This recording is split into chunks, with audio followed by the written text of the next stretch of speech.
আগামী ৭ এপ্রিল ভারতের নয়াদিল্লি যাবেন পররাষ্ট্রমন্ত্রী ডক্টর খলিলুর রহমান। ভারতীয় সংবাদ মাধ্যম হিন্দুস্তান টাইমস মঙ্গলবার সংশ্লিষ্ট সূত্রের বরাতে জানিয়েছে, পররাষ্ট্রমন্ত্রীর এ সফরে গঙ্গা পানি বন্টন চুক্তি এবং ভারত থেকে আরও জ্বালানি আনার ব্যাপারে আলোচনা হতে পারে।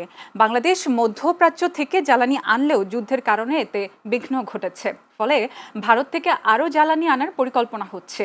সে লক্ষ্যে পররাষ্ট্রমন্ত্রী মরিশাসে ভারত মহাসাগর সম্মেলনে যোগ দেওয়ার আগে নয়াদিল্লি যাবেন।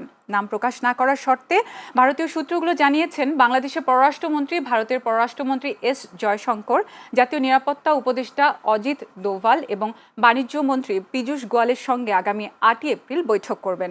প্রধানমন্ত্রী তারেক রহমানের নেতৃত্বে সরকার গঠনের পর বাংলাদেশের কোনো মন্ত্রীর এটি প্রথম সফর হবে। হিন্দুস্তান টাইমস আরও জানিয়েছে, জাতিসংঘের সাধারণ পরিষদের 2026-27 সভাপতি পদের জন্য বাংলাদেশ নমিনেশন দিয়েছে পররাষ্ট্রমন্ত্রী ডক্টর খলিলুর রহমানকে। তিনি এক্ষেত্রে ভারতের সহায়তা চাইতে পারেন।